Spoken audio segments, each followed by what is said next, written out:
Chapter 4 The Land of Stories. Alex had been acting strange all week. Connor had noticed right away, because she wasn't as talkative and upbeat as she usually was. Instead, she was very quiet and looked like she was in a deep state of confusion. When they ate breakfast, she barely acknowledged it when her brother said, "Good morning." During school, she stopped raising her hand as much. After school, she barely said a word to Connor while they walked home. And as soon as they got home, Alex would run up the stairs and lock herself in her bedroom for the rest of the day. "Are you feeling okay?" Connor eventually asked her. "You seem different." "Yes, I'm just tired," Alex said. Connor knew she must be tired, because she didn't seem to sleep anymore. Every time he had gotten up in the middle of the night to get a glass of water or to use the bathroom that week, the lights in his sister's bedroom were still on, and he could hear her rustling about inside, working on something. He didn't have to be a genius to know that his sister was dealing with more than just insomnia. He had seen enough health videos at school to know that girls his sister's age were expected to start going through mood swings and changes. But Alex had become another person entirely. Something very serious was bothering her, and she was keeping it to herself. "Can I borrow some of your pencils?" a wide-eyed and wide-awake Alex asked him late one night. It was like a peacock asking to borrow some feathers. He wasn't certain how to handle the request. Surely she wasn't still doing homework at this hour. "Don't you have, hundreds?" Connor asked her. "Yes, but I've lost them all," she said. He shared the few that he had with her. Alex took them and quickly disappeared into her room again. She didn't even seem to mind that they were chewed on or were missing the erasers. The next night, Connor kept waking up to a peculiar humming sound coming from Alex's room. It was quiet, but had a strong vibration that he could feel as much as he could hear. "Alex?" Connor said, knocking on his sister's door. "What is that sound? I'm trying to sleep, and it's driving me crazy." "It's just a bee. I shoot him out the window," a frantic Alex responded from behind the door. "A bee?" a puzzled Connor asked. "Yes, a very big bee. It's mating season, you know, so they're quite aggressive this time of year," Alex called out. All right," Connor said, and went to bed. But these happenings were nothing compared to the events during the next day at school. "Can anyone tell me the names of the rivers that ran right through ancient Mesopotamia?" Mrs. Peter asked the class during a history lesson. As usual, she had no volunteers. "Anyone?" Mrs. Peters asked. Everyone was looking at Alex and expecting her hand to shoot into the air any second. But Alex was just staring at the floor. She wasn't paying attention to anything. "The Tigris and Euphrates," Mrs. Peters informed the class. "Can anyone tell me what the area between these two rivers is believed to be?" Alex asked the question in Alex's direction. She asked the question in Alex's direction, but it was no use. Alex was lost in her own thoughts. "Miss Bailey, perhaps you know the answer," Mrs. Peters pleaded. "To what?" Alex asked Alex, snapping out of her trance. "The question?" Mrs. Peters said.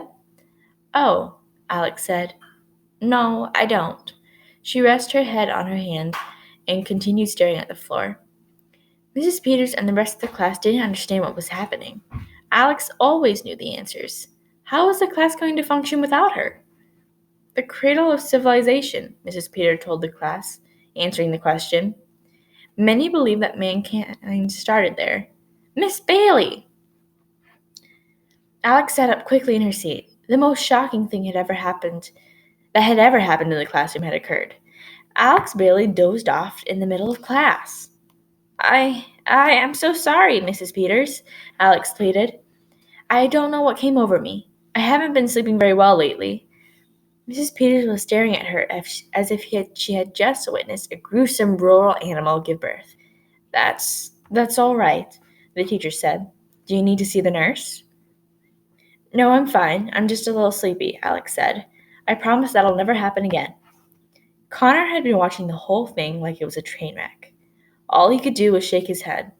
What had happened to Alex? Where was his real sister? She was turning to him. The strange humming sound Connor had heard the night before suddenly filled the classroom. Alex sat straight up in her seat, anxious. Her eyes grew larger than they had ever been before. A few of the other students looked around, trying to figure out where the sound was coming from. Can anyone tell me the technologies Mesopotamia brought into the Bronze Age? Mrs. Peters asked, oblivious to the humming. Anyone? She asked again. Alex's hand shot straight into the air. Yes, Miss Bailey? Mrs. Peters asked. Mrs. Peters happily called on her. May I use the restroom? Alex peeped. Mrs. Peters sighed with disappointment. Yes, you may, she replied. Before she had finished granting Alex permission to leave the room, Alex had already jumped out of her seat, grabbed her school bag, and headed out the door. Connor watched his sister leave. His eyes were bulging with suspicion. Why had she taken her backpack with her to the bathroom? He had to know what was going on. He was going to confront his sister here now at school, where she had no place to run and no bedroom to lock herself into. Mrs. Peters, Connor called out. Yes, Mr. Bailey, Mrs. Peters asked. Can I see the nurse? He asked. What for? She asked. He hadn't thought this far into the plan. My elbow hurts, Connor said. Mrs. Peters stared at him blankly. She may have believed him more if he had told her she was a dinosaur. Your elbow hurts? She asked. Yes, really bad. I banged it on my desk, and now it's just killing me, Connor said, clutching his perfectly fine elbow. Mrs. Peters squinted and rolled her eyes, two of her trademark indications of annoyance in one expression. Fine, the teacher said, but I'm going to have to write you a pass. Connor was out the door before she could finish her sentence. Meanwhile, Alex burst into the girls' restroom. She quickly looked underneath all the stalls to make sure she was alone. She zipped open her school bag, pulled out the Land of Stories, and set it on top of a sink. It was glowing and humming more than ever. Please turn off, Alex said to the book. I'm at school. I can't get caught with you here. The sound and shine slowly faded, and the Land of Stories returned to being just a normal book. Alex sighed with relief, but panicked once more when someone else suddenly charged into the restroom. It was her brother. Bees don't have mating seasons, Alex, Connor said with a tightened brow and hands on his hips. I looked it up. They come from colonies just like ants, even the big ones. They don't have schedules. Connor, what are you doing in here? You can't be in the girls' bathroom, Alex shouted. I'm not leaving until you tell me what's going on, Connor demanded. You've been lying to me all week. I know something's up. I have twin tuition. Twin tuition? Alex asked sarcastically. I made it up, Connor said. It means I know when something's bothering you, even if you tell me nothing is. At first I thought you were just having girl issues. Oh, Connor, please, Alex interjected. Then, after all the strange buzzing noises and late nights, I figured Mom must have gotten you a cell phone and didn't want me to know about it. But then I remembered you have no friends, so who would be calling and texting you? Alex grunted. Now he's being accusative and rude. But I know you well enough to know that it would take something much worse to make you act this way, Connor said. You're quiet, you don't know any of Mrs. Peters' answers, and you're falling asleep in class. You're acting like me. So just tell me, what's your problem? Alex didn't say a word. She just stared at her feet. She was so ashamed at how she had been acting, but she knew no one would believe her if she told them why she had been that way, except maybe her brother. Alex looked around the girls' bathroom. Gosh, it's so nice in here. The boys' bathroom looks like the bottom of a hazard waste barrel. Wait, why do you have Grandma's book with you? I don't know what's going on. Alex burst into the loud and awkward tears one cries when exhausted and overly stressed. Connor took a step back for his own protection. He had never seen his sister so hysterical. At first I thought it was hallucinating, Alex said. I thought maybe I was having a reaction to something Grandma made us for dinner. That was the first night it happened. But then it kept happening, so I knew it wasn't a reaction. Alex, what are you talking about? Connor asked. The Land of Stories book, Alex yelled. It glows. It hums. Every night it gets louder and brighter. I've lost so much sleep trying to figure out how and why it does it. It breaks all the laws of science. Connor said with raised eyebrows. Alex, I think we should go see the nurse. You must think I'm insane, Alex told him. Anyone would come to that conclusion unless they saw it themselves. But I promise I'm telling the truth. I don't think you're insane, Connor lied, starting to think his sister was definitely going insane. It happens once or twice a day, Alex said. I was afraid Mom would find it, so I brought it to school. The last thing she needs to worry about is a possessed book lying around her house. Connor didn't know what to say. He briefly imagined the future trips he and his mom would take to see his sister in the local asylum, and the wisecracks he would make about the cool white jacket she got to wear. Clearly, his sister had lost her mind. But after all they'd been through, he couldn't blame her. He kept thinking about how his dad would have handled the situation. What story would he have used to comfort Alex? Alex, Connor said with understanding eyes, we've been through a lot in the last year. It's perfectly normal to feel overwhelmed, and the humming started again. They looked back at the land of stories on the sink. To Alex's relief and Connor's horror, it was glowing. Connor jumped back against the wall as if he were in the presence of an explosion. The Land of Stories book, Connor yelled. It glows. It hums. I told you, Alex said. Connor's mouth was open so wide it was almost touching his chest. Is it radioactive? He said. I doubt it, Alex told him. She reached for the book. Don't touch it, Alex, Connor shouted. Relax, Connor, Alex reassured him. I've been dealing with this all week. Using one finger, she flicked the book open, and the entire restroom was illuminated. All the illustrations and writing had disappeared, and the pages seemed to be made out of pure light. Alex leaned closer to the book. Listen, do you hear that? She asked. I can hear birds and leaves. I've never heard sounds come out of it before. Connor edged away from the wall and leaned down with his sister. The sound of birds chirping and trees blowing in the wind echoed off the tile and porcelain in the bathroom. How is this possible? Connor asked. Are you sure it doesn't have batteries or something? My most educated analysis, with all means of science and technology in mind, is that it's magic, Alex said. There's no other possible explanation. Do you think Grandma knows about this? Connor asked. She had the book for years before she gave it to us. Do you think this has happened before? I don't think Grandma would have given it to us if she knew what it was capable of, Alex said. You're right, Connor said. She still cuts up my meat when she comes for dinner, because she doesn't trust me with knives. There's more, Alex said. She reached into her school bag and pulled out a pencil. Carefully, she placed the pencil on the open book. It quickly sank into the glowing page and disappeared. Where did it go? Connor sputtered in utter astonishment. I don't know, Alex said. I've been dropping things into it all week. Pencils, books, dirty socks, and anything else I can find that I knew I wouldn't miss. I think it may be some kind of portal. A portal to what? Connor asked. Alex didn't have an answer. Of course, there was one location she had hoped it might lead to. The twins leaned down even closer to the book, their noses almost touching it. They had to squint because it was so bright. Suddenly, a bright red bird flew out of the book. The twins screamed and ran around the room in panic. They bumped into each other, into the walls, and into the sinks as the bird zoomed above them. It was just as panicked as they were. Finally, Connor opened the bathroom door, and the bird flew out of the room and into the world. You didn't say things came out of it, too, Connor yelled. I didn't know. That's the first time that's happened, Alex yelled back at him. The book slowly dimmed and returned to normal. Connor's head was spinning. He couldn't believe all the things he had just witnessed. No wonder Alex was having such a rough week. He now felt his own sanity might be slipping too. We have to get rid of this book, Connor exclaimed.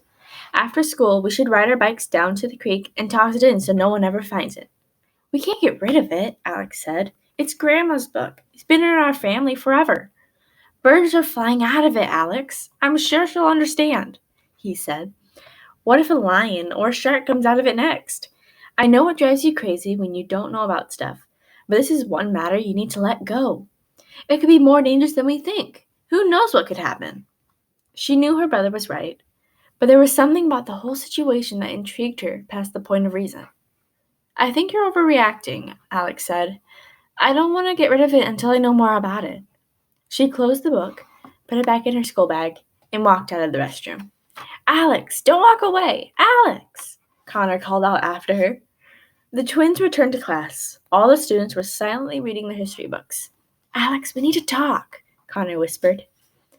Mr. and Miss Bailey, please have a seat and read the chapter on Mesopotamia, Mrs. Peters ordered from her desk. Yes, Mrs. Peters, Alex said, and then turned back to her brother and whispered, We'll talk about it later, Connor. Connor let out a sound similar to something a bear would make. Mr. Bailey, how was the nurse? Mrs. Peters asked.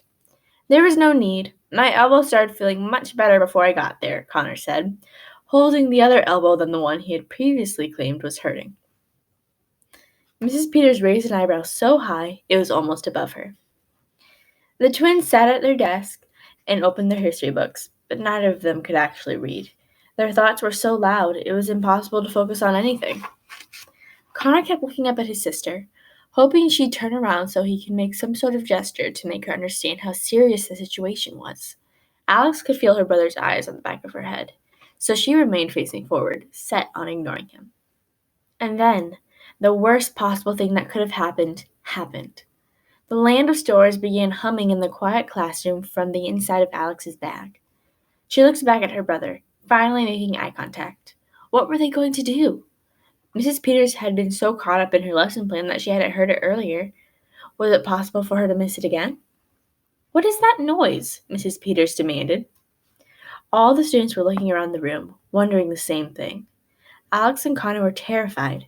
They felt like their stomachs had fallen out of their bodies. Mrs. Peters got up from her desk and started searching around the room, like a coyote sniffing out its prey. She walked up and down the aisles of desks, getting closer and closer to Alex.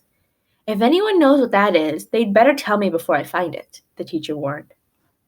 Alex could feel her heartbeat in her throat. There was no telling what could happen if her teacher found the book. She could only imagine what a fuss the school would make of the discovery. Perhaps they'd call the local news stations. Perhaps government officials would take the book away for experimental testing. Perhaps her family would be taken away because they had been in such close contact with it. Mrs. Peters arrived at Alex's desk. "Miss Bailey, is there something in your bag?" she asked her. All the color in Alex's face drained away. She needed a miracle. Suddenly, a large history book flew from the back of the classroom and hit Mrs. Peters on the head, leaving a large dent in her curly hair. The entire class turned to the back of the room and saw Connor's extended hand. He had just thrown a book at their teacher. Mrs. Peters' face turned bright red. A charging bull would have seemed harmless compared to the way she was looking at Connor. "Mr. Bailey, what on earth has gotten into you?" she screamed. The whole school must have heard her. For a brief moment, Connor saw his entire life flash before his eyes. He honestly thought he was about to die. His face was so white he was almost transparent.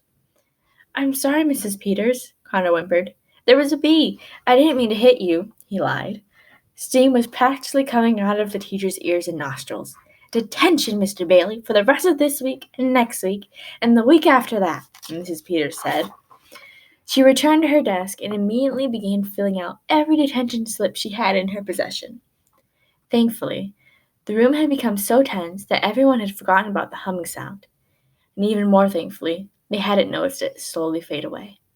Connor's mission was accomplished. He knew he'd done the right thing, not as a student, but as a brother. Soon the bell rang, and all the students left their desks and filed out of the classroom, except for Connor, who remained seated. Alex walked up to him. "Thanks for that," she said. "You owe me one," Connor told her. She nodded, and then left the classroom to walk home alone. Connor remained seated until Mrs. Peters finished filling out the detention slips. "Come here, Mr. Bailey," she said.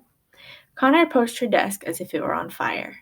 "Throwing things in my classroom will never be tolerated. Do you understand me, Mr. Bailey?" she said, heavily pronouncing each syllable of every word. "One more incident like that, and I'll have you expelled." He gulped and nodded. She handed him a large stack of detention slips. "Your mother will need to sign all of these," Mrs. Peters told him. He nodded again. "I'm really sorry," Connor said. "I hope I didn't hurt you." He was so genuine that even Mrs. Peters could sense his regret. She knew that, deep down, Connor had always been a good kid. A horrible student, but a good kid nonetheless. "It's all right, Mr. Bailey," she said. "I believe I may have underestimated the effect your family situation has had on you and your sister. I'm going to contact your mother with a list of different after-school programs I think you and your sister should take part in, as well as a list of self-help books that may be beneficial." Connor nodded in agreement. "I think if you had someplace to escape to once in a while, it'd help you deal with whatever you're going through," she said. Connor continued nodding. If there ever was a time in his life he needed an escape from reality, it was now. And he was sure his sister would agree. And then, like lightning, that thought hit him. "Oh my gosh, Alex!" Connor thought. "She's going to travel into the book herself. That's why she's been holding on to it. That's why she refused to get rid of it. Connor dropped all the detention slips and bolted toward the door. I'm sorry, Mrs. Peters, I can't go to detention today. Something has just come up. Mr. Bailey, get back here right now, she yelled after him. But it was too late. He was already gone. Connor was running as fast as he could down the street. Alex had gotten so much of a head start. Would he make it in time to stop her? What if she was already gone by the time he got there? What if he never saw her again? His feet began to ache. A horrible pain grew in his side, and his heart felt like it was beating out of his chest. But he continued running. He just prayed he wasn't too late. It hadn't been more than 5 minutes since Alex had gotten home when the Land of Stores began acting up again. She ran up to the stairs to her bedroom and promptly shut the door behind her. Alex took the Land of Stores out of her school bag and placed it on her bedroom floor. She opened the cover, and her room lit up from its golden glow. She smiled to herself. Alex had always hoped something magical would happen to her, and now something finally was. She pulled out a pencil from her school bag and placed it on top of the book and watched it disappear. Alex looked around the room for another disposable thing she could drop into the book. She was out of pencils, and the books left in her bookshelf were ones she wanted to keep. She looked down at her school bag. She did have plenty of school bags. She placed her whole bag on top of the book and watched it too slowly sink into the storybook. Where were all these things going? Was it transporting them to some other part of the world? Would she find a pile of her school supplies in India or China? Or would the book send the items someplace else entirely? Was it possible they were going to another world? Was it the world that Alex secretly hoped for? There's only one way to find out. It was an idea she had managed to suppress all week. What if she went into the book? No, she couldn't possibly do such a stupid thing. What if she never came out? But what if she stuck her hand into the book? What would happen? Would it hurt? Would her whole arm disappear? Alex's curiosity overruled her caution. She sat on her knees and bent over the book very carefully. Alex started with just her fingertips. So far, so good. There was no pain. She only felt a warm, tingly sensation. Alex reached farther. She was wrist deep now, and so that nothing had happened that worried her. She went farther. The book was up to her elbow. If the book hadn't been there, her hand would surely be sticking through the ceiling downstairs. Alex leaned forward even farther, almost shoulder deep into the book. She moved her arm around, seeing if there was anything to grab onto inside it. Suddenly, her bedroom door burst open, and Connor ran inside, sweating and out of breath. Alex, don't do it! He completely startled her. Alex lost her balance and fell, headfirst into the book. Alex! Connor cried out to his sister. He jumped to the ground, trying to grab her foot before she disappeared entirely, but it was too late.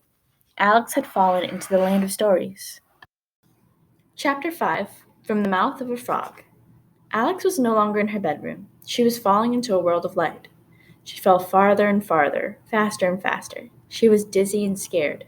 She screamed out for help but couldn't hear her own voice. Would she ever stop falling? Was she going to die? Was she dead? She wondered if she would ever see her family again. She could hear birds chirping and trees blowing in the wind. The noise seemed to get closer and closer, but she just kept falling and falling, not knowing where she was falling to. Ouch, Alex said, hitting the ground. Her impact was hard enough to hurt, but not hard enough to seriously injure her. Had it not been for the rough landing, she would have thought she was dreaming for sure. Alex quickly got to her feet. She felt her pulse to make sure her heart was still working. She was still alive, for what she could tell.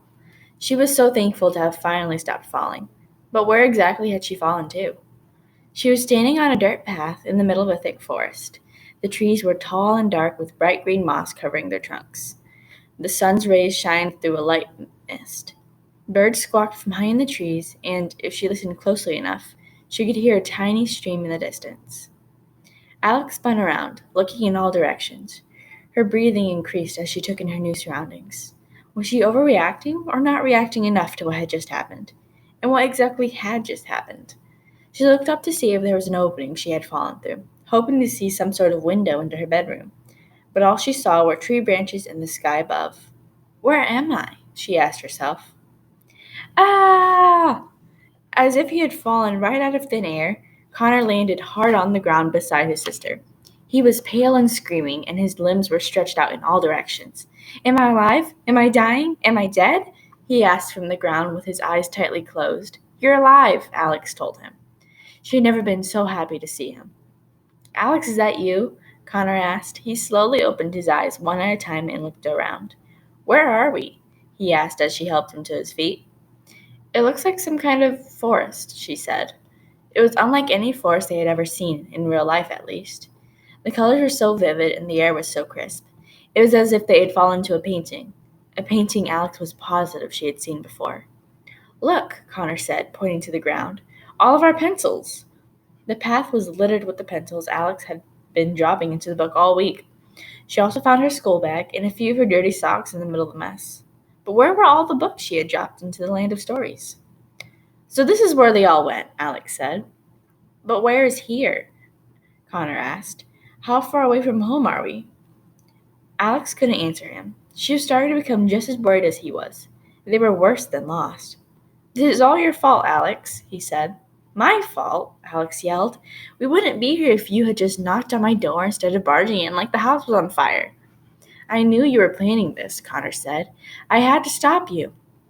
I wasn't planning on going into the book. I was just testing it out, Alex explained. You didn't have to follow me here. Oh, sure. Was I supposed to just leave you in the book by yourself? He exclaimed. What was I supposed to tell Mom when she got home? Hi, Mom. Hope you had a good day at work. Alex fell through a book. By the way, what's for dinner? Give me a break. Connor began jumping upward as high as he could. What are you doing? Alex asked. We fell from somewhere up here. There's got to be a way back, he said. But all his jumping was pointless. Connor eventually tired himself out, and he took a seat on the ground against a tree trunk. What if we were transported to another country or something? Connor asked. His forehead became more wrinkled the further he thought about it. What if it took us to Canada or Mongolia or somewhere? How long is it going to take for Mom or someone to find us? Suddenly, the ground started shaking. A powerful rumbling had consumed the forest. The branches of the trees shook, and the small rocks on the ground began jumping as something massive moved closer to them. What's happening now? Connor yelled. Take cover, Alex said. She grabbed her bag, and the twins ran off the path and into the forest a little way and took refuge behind a particularly wide tree. They couldn't believe what they were seeing. A huge cavalcade of soldiers on white horses rode past them. Their armor was clean and shiny. They carried green and silver shields with large red apples painted on them and waved flags with the same design. Alex, did we go back in time? Connor anxiously asked his sister. This looked like something straight out of medieval times. The pencils were all obliterated under the horses' hoofs, the soldiers moving at such a fast and forceful pace that none of them noticed the awestruck twins peeking out from behind the tree. Alex was fixated on the shields. A red apple was such an odd thing to be displayed on a shield, but there was something so familiar about it. She couldn't put her finger on it. The rumbling slowly faded away as the soldiers disappeared down the dirt path. The twins both stayed behind the tree for a few moments, making sure the coast was clear. I don't know about you, but I've had about as much excitement as I can handle for one day, Connor told Alex. A poster pinned to a nearby tree caught Alex's eye. She walked over to it and pulled it off the tree for further inspection. It was old, with faded writing, and a picture of a disgruntled-looking little girl with curly blonde hair was centered on it. The poster read, Wanted, dead or alive, Goldilocks, for burglary, thievery, and running from the law. Alex's face went white, and she stopped breathing for a moment. She had realized where they were. No wonder the trees had been so recognizable. She had seen pictures of them so many times growing up. The book had taken to the exact place she had hoped for. Is it possible? She asked herself. The wheels in her head had never spun so fast as they were now. Is what possible? Connor asked. Do you know where we are? I think so, Alex told him. Where? Connor asked, fearing the answer. Connor, we went into the book, she explained, but he wasn't following her. I think we're actually in the land of stories. She handed him the wanted poster, and he read it. His eyes grew as wide as a lemur's. No, no, no, this cannot be happening. This is crazy, he said, shaking his head. He handed the poster back to his sister as if it were infected with rabies. He couldn't believe what she was saying. He didn't want to believe what she was saying. Are you telling me we're in the fairy tale world? I recognize this forest anywhere. It's straight out of Grandma's book, Alex said with an unplanned smile. But it makes perfect sense. Where else would it have taken us? We just fell through a book. Nothing makes sense, Connor said. So are we stuck here or what? How do we get home? I don't have all of your answers, Connor, Alex said. Don't forget, all of this just happened to me, too. Connor began pacing around the trees with his hands on his hips. I can't believe they ditched detention and wound up in another dimension, he said. Alex was rather grateful for her brother had come after her. They had lived together all their lives and had been in the same classroom since kindergarten. She didn't know if she could handle being in a different dimension by herself. I hope you're happy, Alex, Connor said. I told you we should have thrown the book into the creek. Enough with the blaming, Alex said. It doesn't matter how we got here. The point is we're here now. What matters is finding someone who can help us get home. Excuse me, may I help you? Said a proper voice behind the twins. They jolted at the sound of another voice besides their own. They turned around to see who it had come from, and once they saw, they both wished they hadn't. Standing behind Alex and Connor was what could best be described as a frogman. He was tall, with a wide face, big glossy eyes, and shiny green skin. He wore a dapper three-piece suit and carried a large glass jar of lily pads. Forgive me for eavesdropping, but I'm rather good with directions if you need some, he said with a wide smile. Alex and Connor were so petrified that they were paralyzed. If they needed any more evidence that they were in the fairy tale world, this was their proof. You look awfully young to be in the forest by yourselves, the frogman said. Are you lost? Connor let out a high-pitched squeal that lasted much longer than it should have. Please don't eat us, he said, and dropped to the ground in a fetal position. The frogman looked down at him with a frown. Young man, I have no intention of eating you, he said.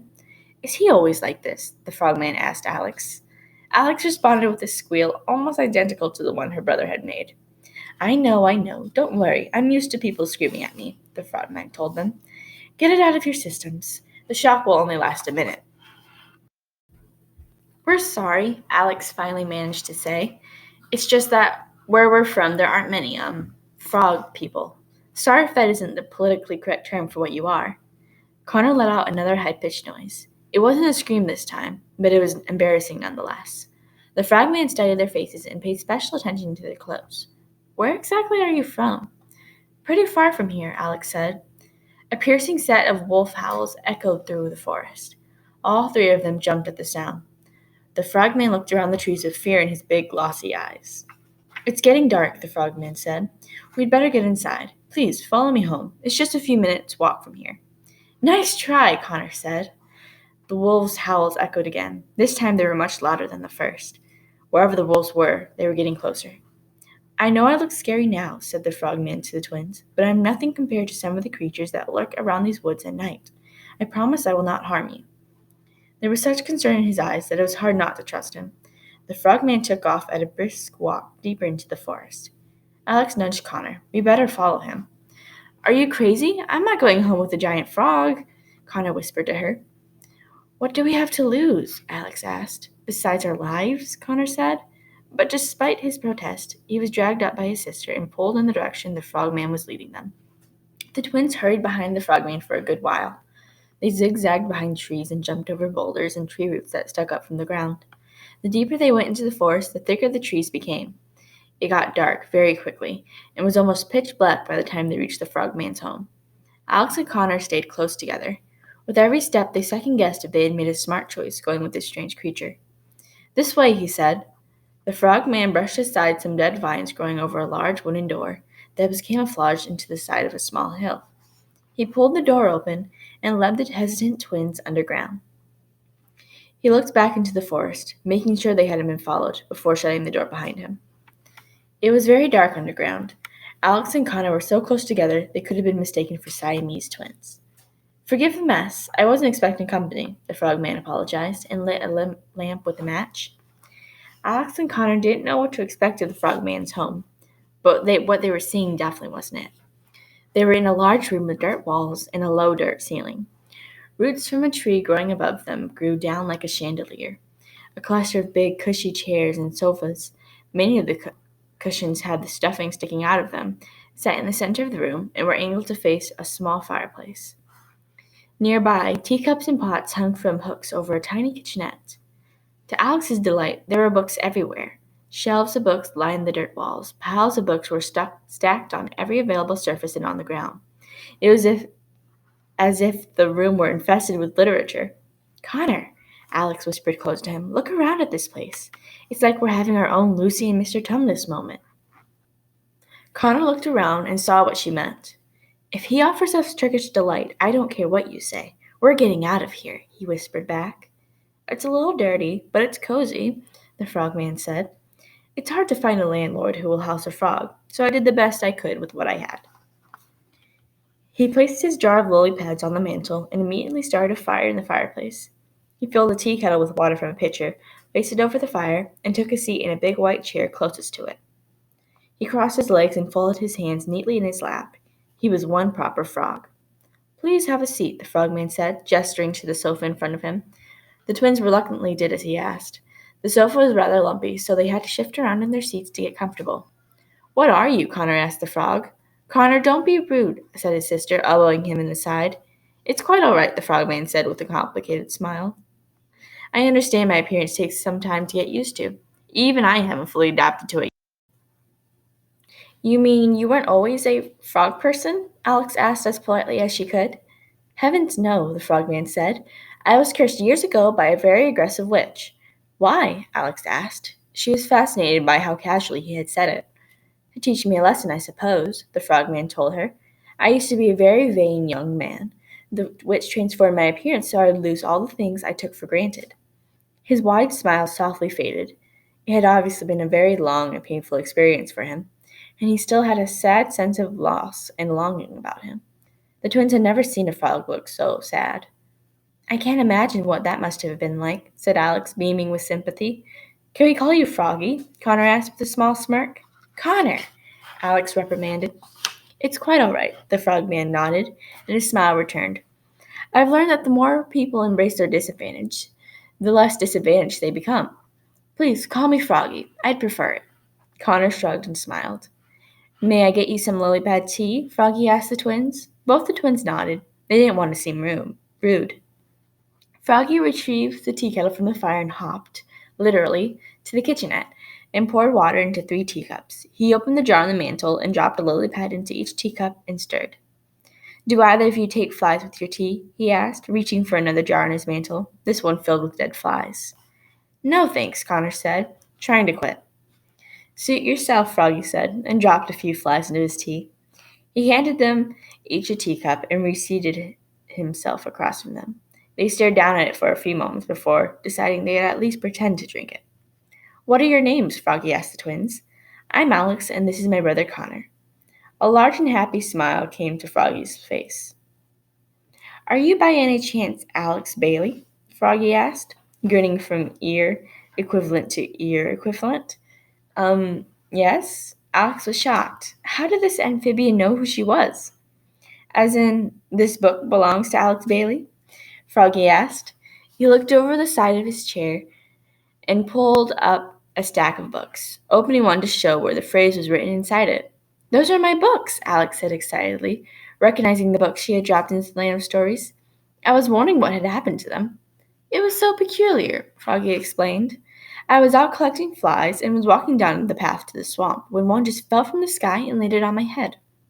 I returned the next day and found several more in the same spot. It was the oddest thing that has ever happened to me. You mean besides being turned into a frog, right? Connor asked. Because if I were you, that would be on the top of my list. Ouch! Alex elbowed her brother. Froggy ignored Connor and went on with his explanation. As you can see from my shelves, I've loved to collect books, especially when I'm not expecting to, he said. And these books were unlike any I've ever read. They described people and places I have never seen or heard of, and I thought I had seen it all. The authors wrote about such interesting places. Could you imagine a world without witches or trolls or giants? What imaginations! Froggy chuckled at the thought of this. The twins laughed along with the best fake laughs they could muster. Please keep them. I have duplicate copies at home, Alex told him. Froggy was delighted to hear this. Uh-huh. Connor cleared his throat. Speaking of home, I don't mean to interrupt this little book club, but we're very lost and would like to know where we are. Froggy's glossy eyes went back and forth between the twins, watching them closely. Oh, children, you wouldn't be here if you knew where you were. You're in the dwarf forest. He had expected to get some sort of worried reaction from the twins, but Alex and Connor just stared at him with very little expression. The dwarf forest? Alex asked. What are the dwarf forests? You've never heard of them? Froggy asked, completely appalled. The twins both shook their heads. It's a very dangerous place, Froggy told them. It's the only designated area of land without a ruler or a government. It's a kingdom where everyone is their own king. It used to be populated by dwarves who worked in the mines, but now it's full of criminals and fugitives mostly. It's a place where people go where they don't want to be found. Knowing they had not only traveled into another world, but were in a dangerous part of that world did nothing to help the twins' anxiety level. Are there other kingdoms? Alex asked. Froggy was stunned. It was as if she had asked him what color the sky was. However, he seemed to be enjoying their unfamiliarity. Of course, he said. There's the Northern Kingdom, the Sleeping Kingdom, the Charming Kingdom, the Corner Kingdom, the Fairy Kingdom, the Red Riding Hood Kingdom, the Elf Empire, the Dwarf Forest, and the Troll and Goblin Territory. How can you possibly not know this? This was difficult for the twins to wrap their heads around. How big was the fairy tale world? Their puzzled faces inspired Froggy to hop out of his seat and cross to one of the bookshelves and return with a large, rolled-up scroll. He handed it to the twins, and they unrolled it. It was a large, detailed map of the new world they were in. The fairy tale world was a wide continent bordered by mountain ranges and covered in forests with castles and palaces and villages scattered all around. The Northern Kingdom was the largest of the kingdoms and took up most of the top of the map. The second largest was the Charming Kingdom, spread across to the south, and the third largest was the Sleeping Kingdom, which stretched along the east. And the Dwarf Forest covered the majority of the west. The tiny Corner Kingdom was tucked away in the southwest corner of the continent, and then the northwest corner was the Elf Empire. In between the Charming Kingdom and the Sleeping Kingdom was the Fairy Kingdom, and just above that was the Troll and Goblin Territory. The Fairy Kingdom looked beautiful, as it was very colorful and seemed to sparkle on the map. The Troll and Goblin Territory looked frightening and appeared to be surrounded by large boulders and rocks, preventing anything from going in or coming out. In the very center of all was the Red Riding Hood Kingdom, circled by an unmistakably brick wall of gigantic proportions. Alex and Connor couldn't believe it. The world they had grown up hearing about was real. It was all real, and it was bigger and better than they ever could have imagined. Alex couldn't help but get emotional. Tears began to flood her eyes. Together, all the kingdoms create the Happily Ever After Assembly, Froggy explained. The Happily Ever After Assembly? Connor asked, with a slight touch of sarcasm in his voice. It's the organization formed to uphold the treaty of all the rulers signed so that all the kingdoms can live in peace and prosperity, Froggy told them. Sounds like our United Nations, Alex whispered to Connor. All the kingdoms have their own traditions and celebrated histories, Froggy went on. And there are kings and queens, I'm assuming, Connor asked. Oh, yes, Froggy said.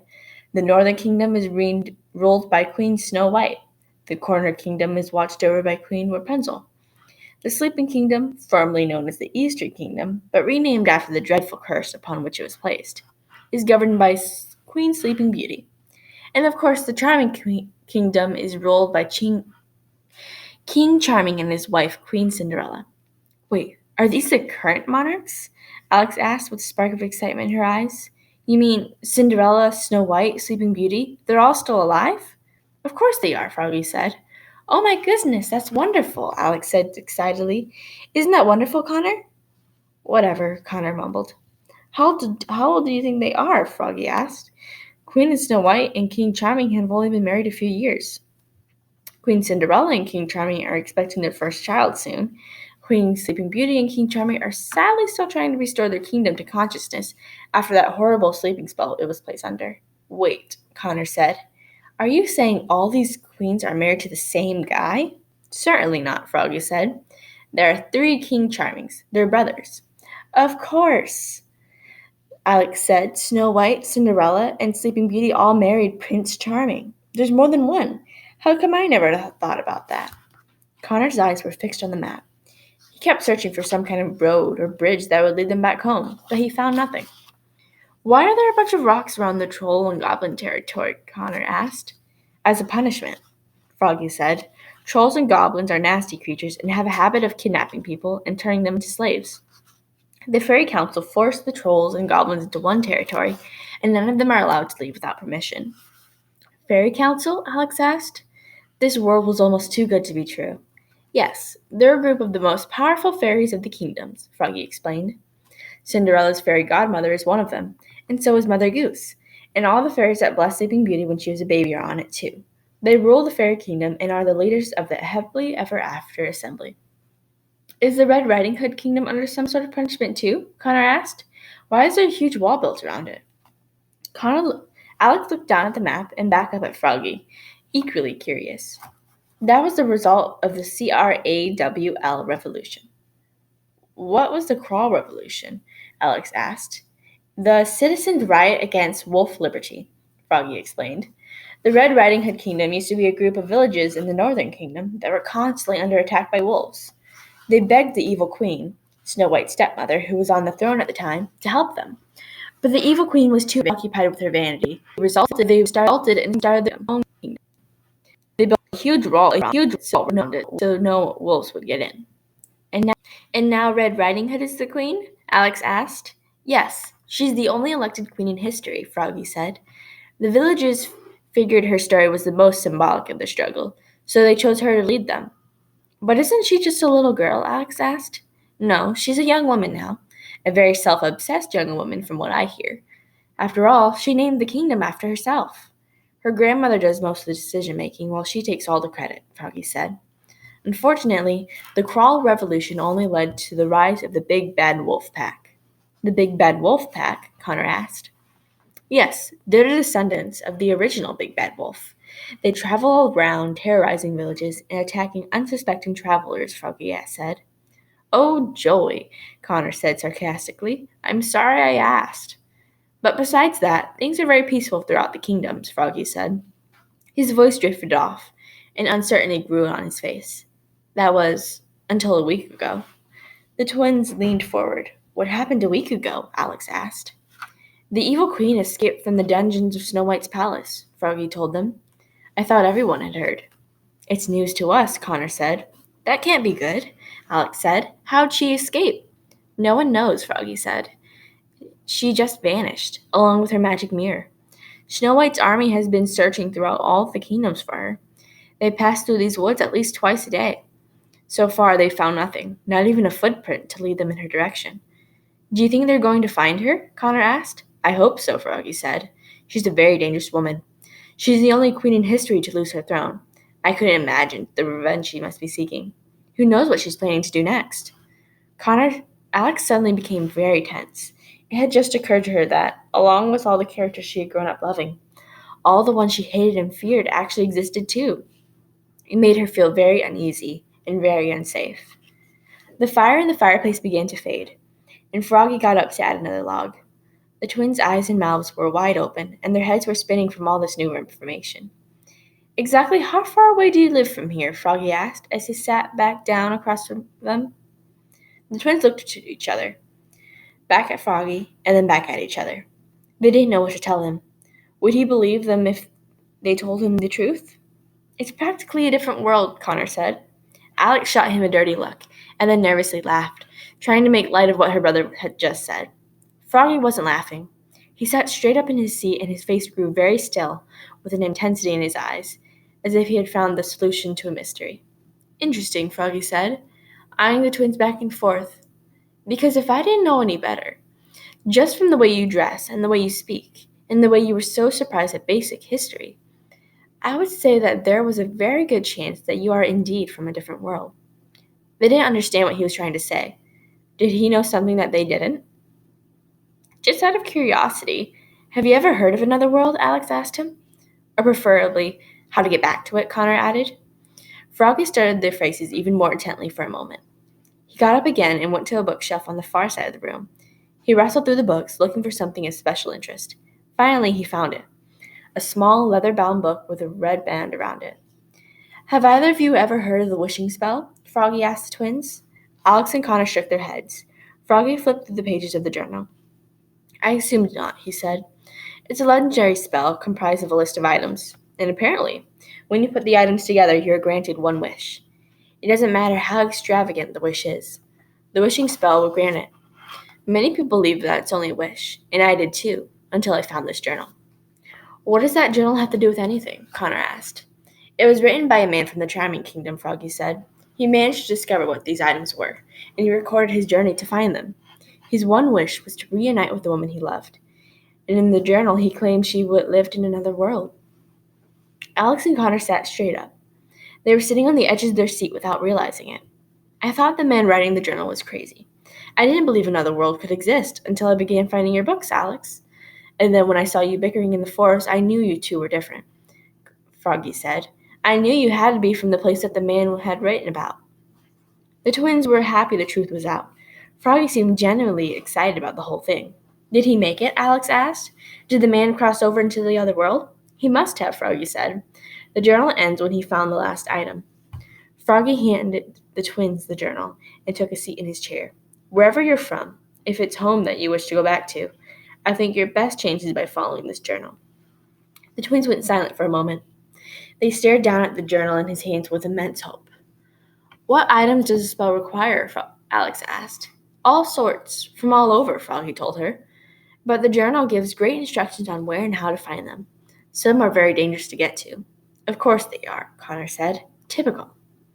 If the spell will grant whatever wish you want, why didn't you search for the items and wish to be human again? Alex asked Froggy.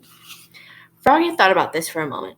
It was a question he had asked himself many times, and he was ashamed of the answer. I've kept the journal all these years in case I ever decided to, Froggy explained with difficulty. But searching for the item would mean I'd have to face the world looking like this. And frankly, children, that's something I'm not ready to do.